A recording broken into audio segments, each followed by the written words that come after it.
Thank you very much for joining the press conference, where we would like to tell you about an extraordinary event that is called World Youth Festival 2024 that will take place in 2 weeks in the beautiful city of Sochi in Russia. And this festival will embrace 20,000 students from all over the world and Russia as well. So they are young leaders of business, of charity, of other like art, other public ways of life. And so these young talented people will just participate in, just take part in exciting workshops, discussions, and so they will be ready, to share their ideas. And the main goal for us is just to create a platform where these young people just ready implement their ideas for the brighter future. And so today we have actually 4 American speakers, so the 3 here and 1 is here. So it's just lucky people that are going to visit Sochi and to represent the US delegation over there, a total of 15 people. And we have Caleb Maupin, and also we have Christopher Helali and Elizabeth Pekin and Noah Stern here. So we would like to start with a short 2-minute video to show just, the impression of the festival. And after that, the speakers will tell their opinions. And after that, we'll be happy just to answer all your questions. Okay, so we'll start with the video.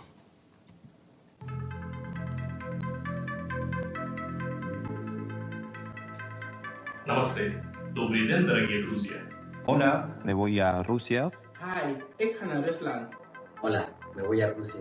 Hello, I am coming to Russia. Salve, eu vou pra Rússia.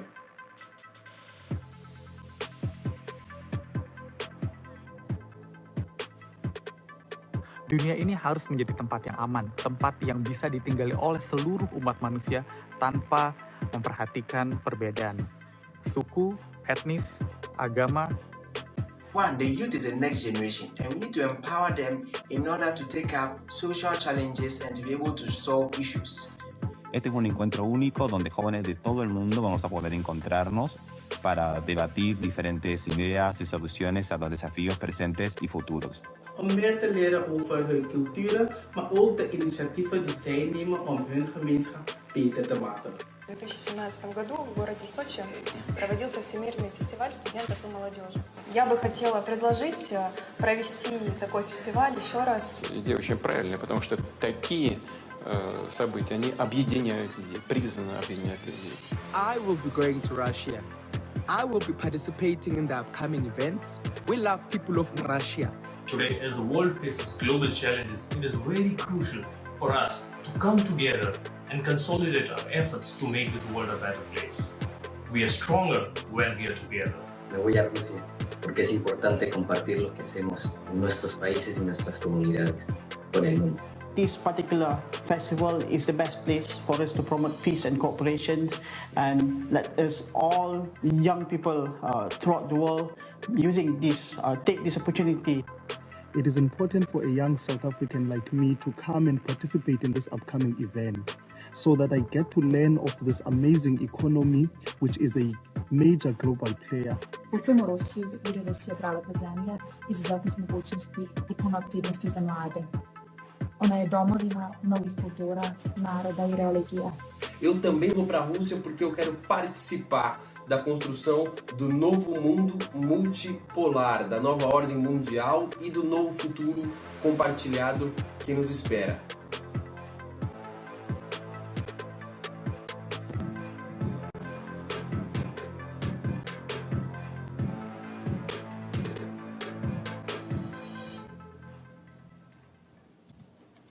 So now the words go to Caleb Maupin, the chair of the U.S. delegation, and he also represents the Center for Political Innovation.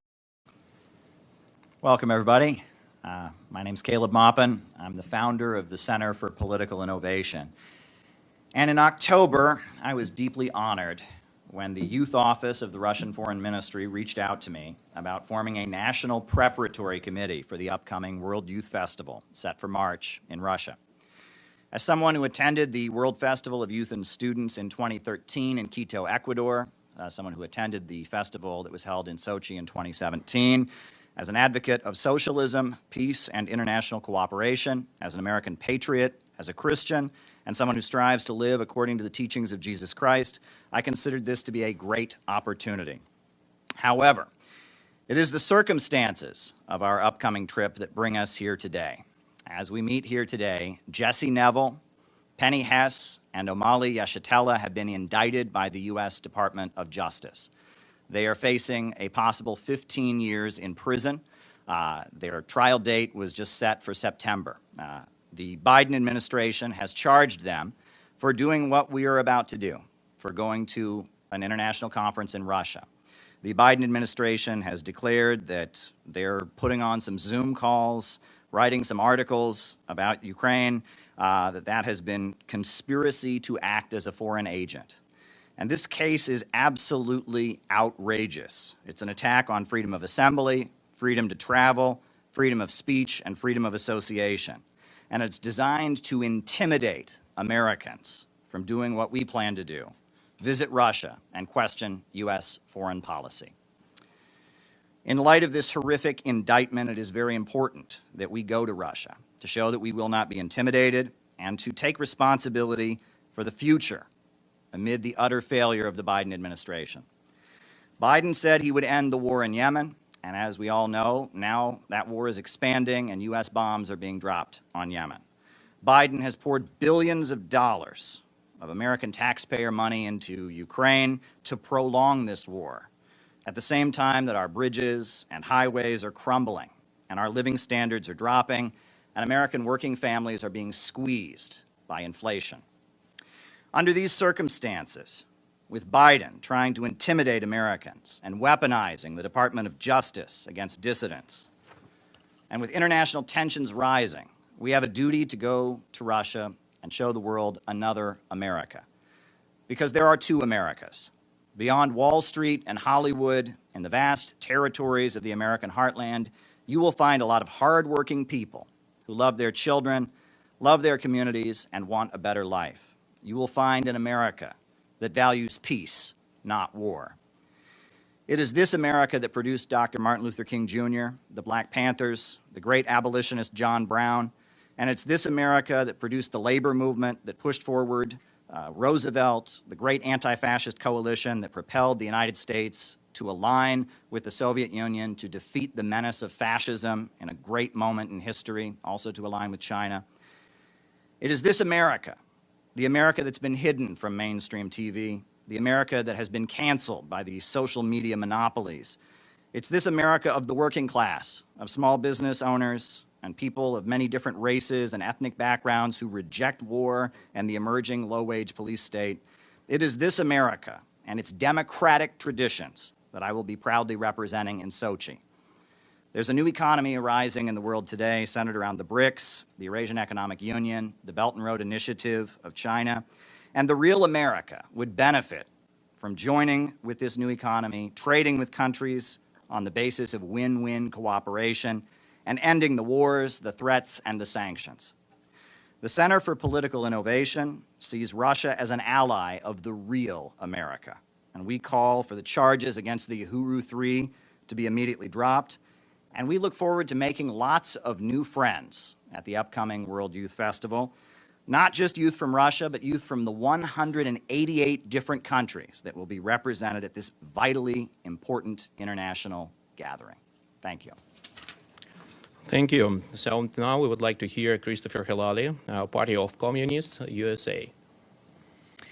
Thank you very much. Good afternoon, everyone. My name is Christopher Helali. I'm the International Secretary for the Party of Communists USA and the Vice Chair of the National Preparatory Committee in preparation to go to the World Youth Festival in Sochi. Of course, this is a historic moment.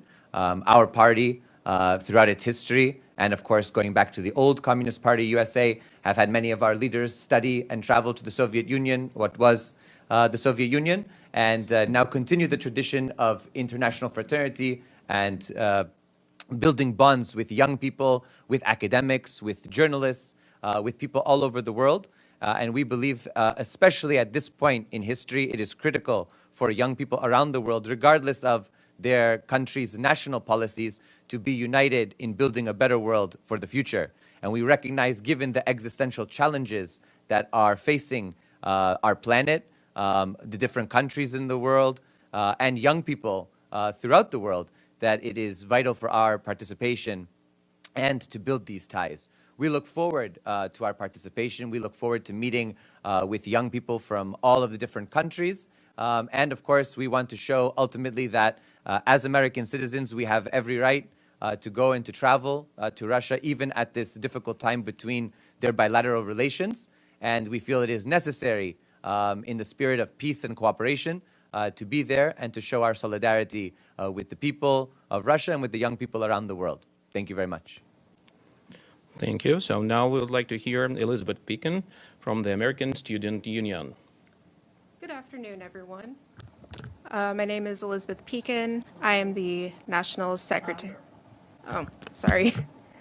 Good afternoon, everyone. My name is Elizabeth Pekin. I am the National Secretary of the American Student Union, and I am a member of the American National Preparatory Committee for the World Youth Festival. As students, we've grown up with a lot of anti-Russian propaganda, not just our generation, but our parents' generations.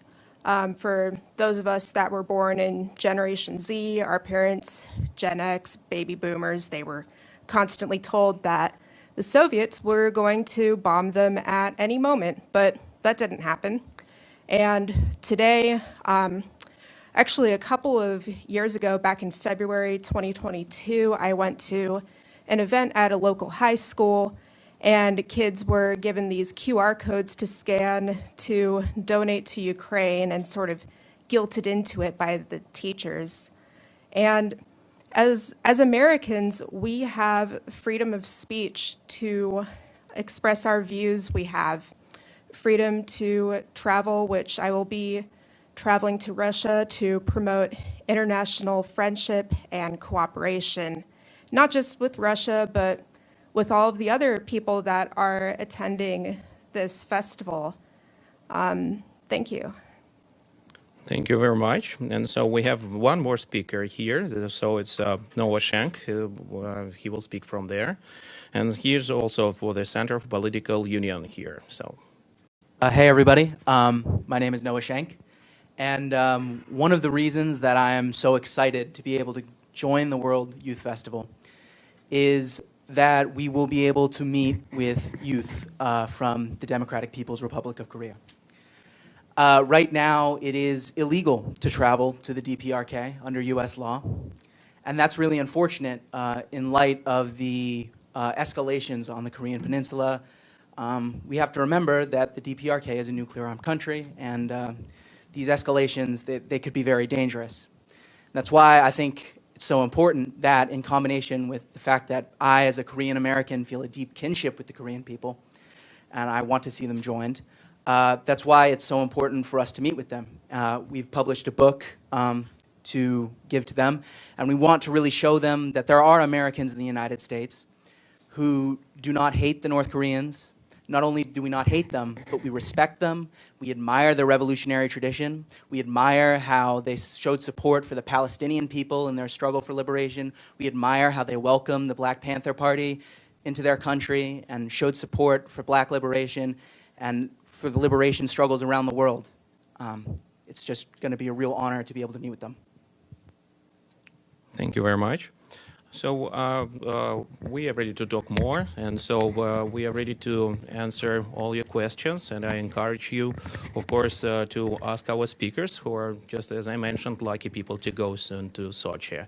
So please go ahead, of course. Thank you very much on behalf of the United Nations Correspondents Association for doing this briefing. My name is Edith Lederer from the Associated Press.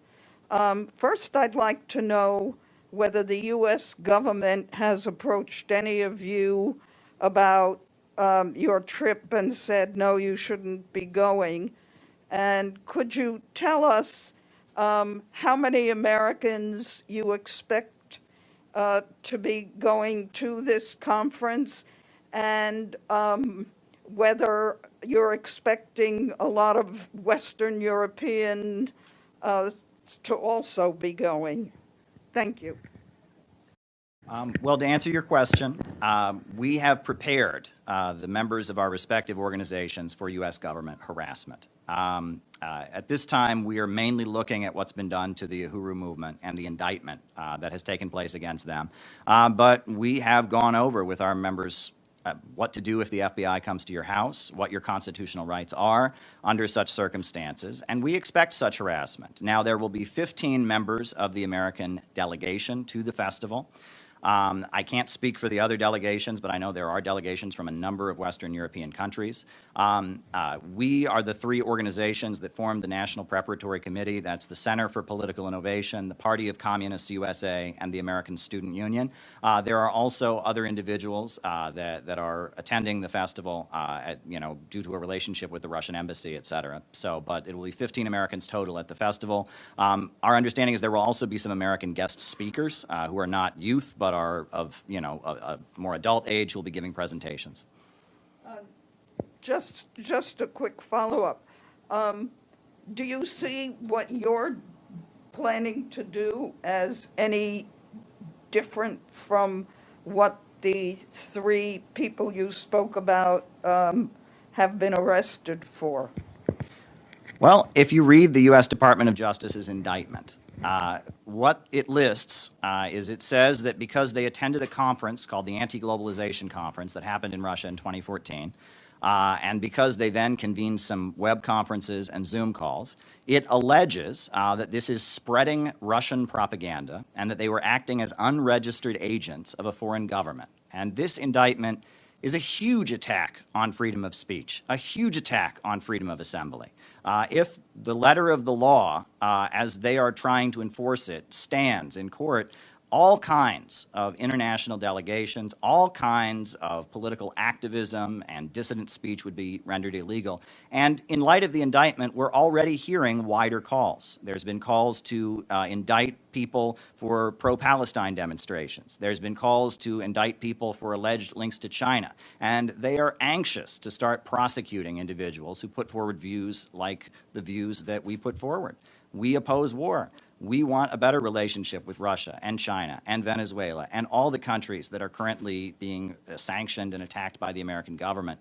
And this indictment should be a deep concern to anyone who values freedom of speech, freedom of assembly, and the democratic traditions that our country is known for. But I'm sure other speakers want to say some things. So. I would just add that I have not been approached personally, but for other activist work, we have been approached. We've been stopped at the border. Many activists have been stopped at the border for traveling to Cuba, for traveling to Venezuela, for traveling to Nicaragua, for traveling like I have to the DPRK. And I believe it's very important to recognize that our participation at this event is something that is, for us, youth-to-youth diplomacy. It's an opportunity for us to meet with other young people and to be able to share our values and views and to hear their values and views.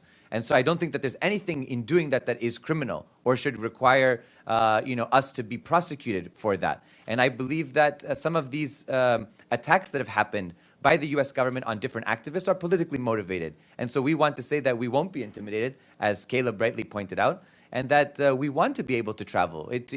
We have a right to learn from others and to hear what they have to say and to hear their perspectives. And I think it's important, and we should have the right to share those perspectives and opinions with other students, with other young people, and with the broader American public. Let's go ahead. Thank you very much. Evelyn Leopold, I'm not totally I'm sorry. He called him. Go ahead, please. Yep. All right now. We'll start again. Evelyn Leopold, I'm not unfamiliar with this kind of gathering because 100 years ago in East Berlin, when I was living in West Berlin, I attended one, which was not serious but very humorous. But anyway, my question to you is, how strong do you advocate human rights? Because I understand advocating them in this country and not being punished for going to these gatherings, but do you do any of it in Russia or in North Korea?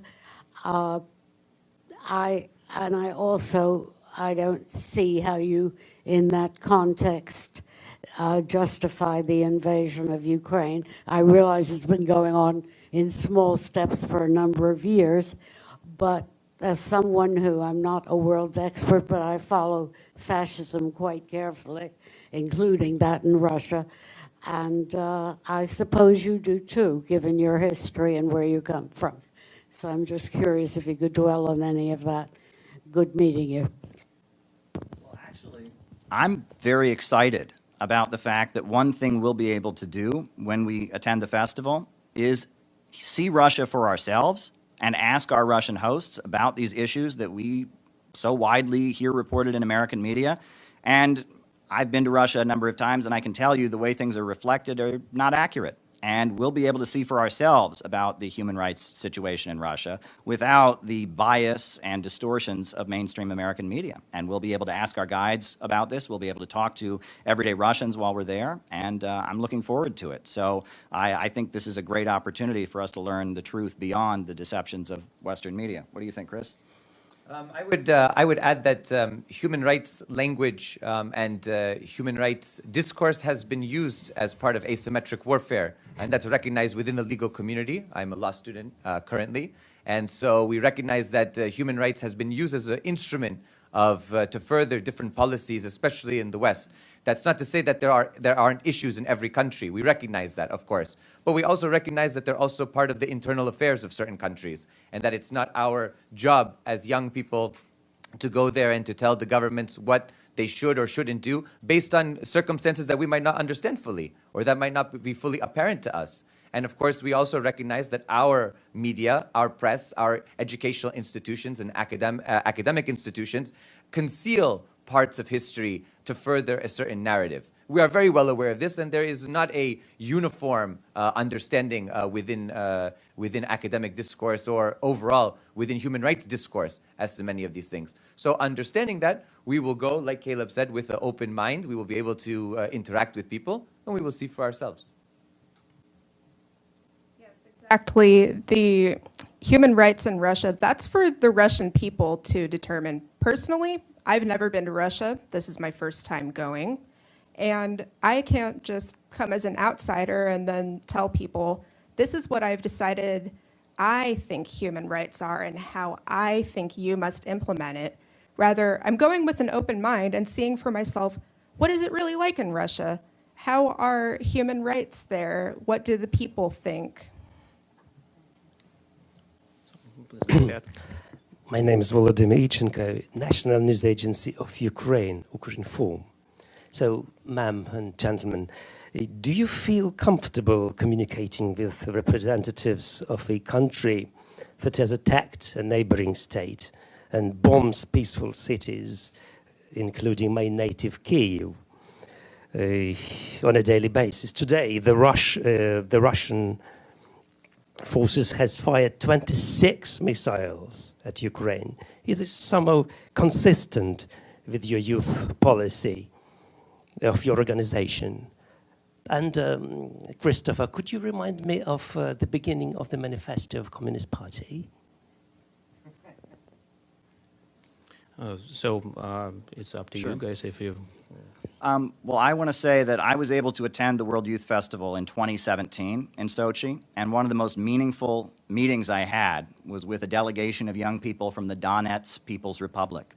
And at that meeting, they told me about what the Ukrainian regime imposed by the United States has been doing to their homeland for so long. The bombings, the food blockades. There is a monument called the Alley of Angels erected to all the children who have died at the hands of the Kiev government.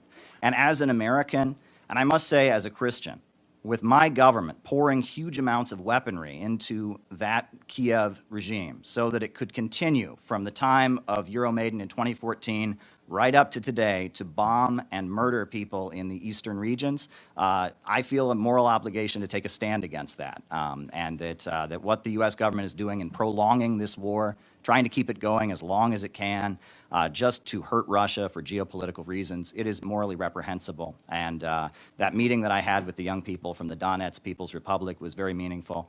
And I look forward to other meetings with the people from the new republics that Russia has moved in to protect and that have voted to join with the Russian Federation. I would add that I have met with many Ukrainians over the past, not just for the past few years, for many years. In fact, after the coup in 2014, we've met with trade unionists. We met with the Communist Party of Ukraine, which has now been outlawed, by the way. But we met with many of them, and we were able to hear from on the ground the contradictions and problems within Ukrainian society. And so we recognize, of course, the situation on the ground. Our party, of course, recognizes that history works in a different way than portrayed in the mass media. Of course, we have been protesting NATO since its inception as communists. But we recognize, of course, that this war isn't just a war between two nations. It's a war between one nation and a bloc of nations. And so I think that in that perspective, it's very important to understand and recognize what we view as the correct history and how we understand it, not only from the outside, but also in speaking to many Ukrainian communists and anti-fascists who, of course, don't like with Bandera's portrait being portrayed in public offices and government buildings. But do you remember the beginning of the manifesto of the Communist Party? Do, quote, please. You may check it later online if you'd like. So let's maybe proceed with the festival Not and a without communist. political. You're a Thank you very communist. much for the question and the opportunity. So please go ahead. My name is Nizar Aboud of Al Mayadeen Television in Lebanon. My question is regarding what's going on in Gaza today, Palestine, and I wonder whether any representative from the Palestinians will be attending this gathering, also from Israel, if any youth are coming to this. And how will this youth gathering be tackling the conflict which is going on for over 4 months now? I'll just say that I can't speak to that. I don't know about whether or not there will be a Palestinian or Israeli representative who attends, but I did attend the International Council of the World Youth Festival that was held in November, and I will say that many times the international guests broke into chants of free, free Palestine, and what I heard at the International Council of people that were leading delegations was a lot of very pro-Palestinian sentiment, but that may not be universal, and so, I guess we'll have to see who comes. I'm not in charge of bringing international delegations. I only represent the American delegation. I would add that our organizations, respectively, outside of this delegation to the Youth Festival, of course, are in support of Palestinian liberation. We have traveled. I have traveled to Lebanon and met with delegations there. I have traveled to Palestine and met with delegations there.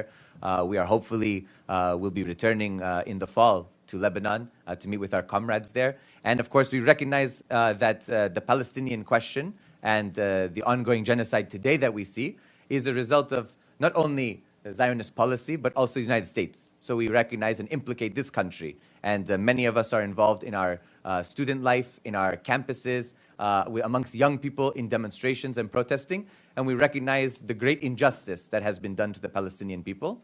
And of course, having been there, having seen it on the ground and having seen the apartheid situation, and from a legal perspective, listening to other lawyers and intellectuals on it, we recognize that it is a just cause and we will continue to fight for the Palestinian people. Hi, Shidochi with China Central Television.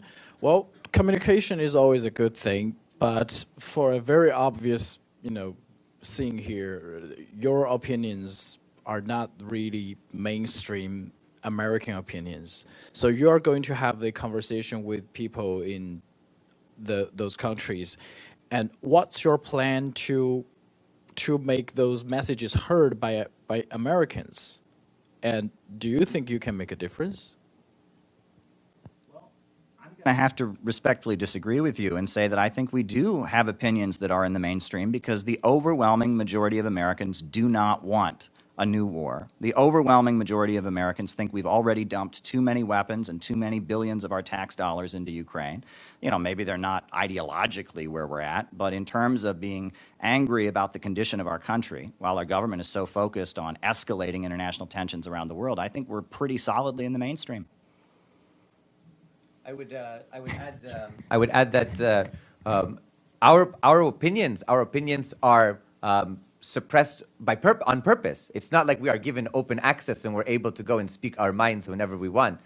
For those of us who interact with the press on a regular basis, I myself, who I'm in Vermont and I ran for Congress, even as a congressional candidate, I was not given the same platform as major party candidates were, even though I ran on the communist line in 2020. So it's really important to understand that it's not that we don't want to get out there and don't want to speak. It's that our speech is severely curtailed and limited.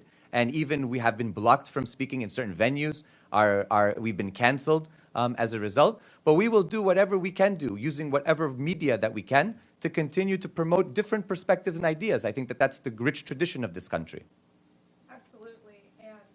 At the World Youth Festival, we will be interacting with other people in person without all of the distortions that you get from the internet and the media, the catchy news sound bites, the algorithmic suppression on social media algorithms. We get to talk face to face and show people what we believe. Thank you. Let's proceed. Thank you, Stefano Vaccara, La Voce di New York and Ital Press Agency. First question, I have two questions. One, what is the age limit to participate in this event? And then I have a question about not to the communists or to whatever, to the Americans they're here. I have a question on, we have a Wall Street Journal journalist, pretty young, I think, Ivan Gershkovich is 32 years old, I think. He's been in, now almost a year, he's been in prison, detained in Russia with accusation of being a spy. He was doing his job as a journalist. He's not had a trial yet, and we don't know how long it's going to be there. Now, when you have the possibility to be in Russia, what are you going to do to try to help a young journalist that he's detained in Russia at the moment? May I just clarify about the first question? Are you planning to come as well? That's why. Are you planning to come as well? That's why, because you asked the age limit. So if you want to travel, so we can arrange that. So. Okay. No, so as far as we know, so yeah, the age limit is like the youth to participant is 35 years old. So all of the above, the people may go as speakers or consultants or something like that as experts. As for the second part of the question, yes, up to you. So Sure. just Well, I want to correct you. You said that some of us here are not Americans. All of us up here are Americans, and we represent the best tradition of this country, from the abolitionists No, to no, the no. labor I didn't say struggles. that you are not American. Okay. I say, as an American. The Okay. question is to Okay. American citizens, Okay. to you, to Americans. Okay. And I will say that, I will ask our Russian guides and the people that we meet in Russia about that case. And I'm sure they're going to have questions for us, too. They're going to ask us about Julian Assange. They're going to ask us about Tara Reid, who's had to flee to Russia to avoid persecution by the Biden administration. They're going to ask us about Edward Snowden. And I think that there will be some important conversations that will take place at the festival. I will also add that I don't know the. Once again, we are not privy to the information that the Russian government has, that the U.S. government has. We don't know the situation. I can't make an assessment on that, whether they're guilty or not. That's for a court of law to decide, ultimately. I mean, we don't know. I mean, there have been young people who have been spies before. There have been young people who've done great things, young people who've done horrible things. We don't know the situation. So it's up to the court. It's up to the court and the governments to decide what is the information, what do they know. For example, I've lived in China for 2 years without issue. I studied in China. I went to the DPRK without issue. I just think that sometimes if there are issues, there might be information that we are not privy to. But we don't know. They didn't have the they are not telling us. I also don't know. We can ask questions, which of course we will do, and that's, as critical thinkers, we will ask questions. But ultimately, that's beyond our pay grade, as they say. Thank you very much. So, Alan. Thanks so much. I have a question. My name is Alan Bulkati. I'm a correspondent of the news agency RIA Novosti, Russian news agency. I have a question to Mr. Maupin. You mentioned that you visited Donetsk and Luhansk, and you mentioned all the events which were happened before the recent conflict in Ukraine. I mean, you talked about the coup in 2014. So I'm wondering, do you believe that the U.S. Youth, young people, have the right perspective of the root causes of the conflict which is occurring now in Ukraine? What do you make of that? And are you going to somehow spread the information you got from the site? Thank you. Well, just to clarify, I was able to meet with young people from Donetsk and Luhansk at the previous youth festival. And I have visited Yalta in Crimea, but I have not myself visited Donetsk and Lugansk. But I would love that opportunity. But as far as spreading the message and young people here not having the truth, we at the Center for Political Innovation, we're not a political party, we're not an activist organization, we're an education project. And we have convened conferences and events and given platforms to many important individuals to spread the truth about what's really going on and to get past the distortions of American media.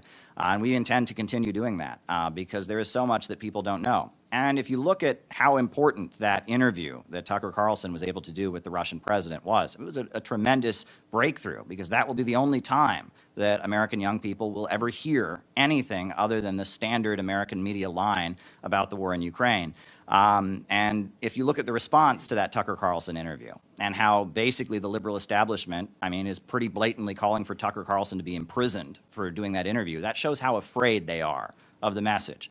Because when you actually dig into the facts about what's going on in the conflict in Ukraine, it doesn't match the CNN narrative. And so that's why what we're doing is so important, because when people look into the actual details of the conflict, and when you explain what's actually been taking place in Donetsk and Lugansk for so long, if you explain the 2014 coup, people are much more open-minded. And mainstream media doesn't want to have that conversation. They want to, their narrative of events is that, you know, one day Putin was having a bad day, so he decided to roll into Ukraine. That's not what happened, right? And there are actual facts that Americans need to know, and we are very honored to have the privilege of making Americans aware of the facts. Thank you very much. So as far as I see, no questions more, yeah. So thank you for the attention and just have a good day.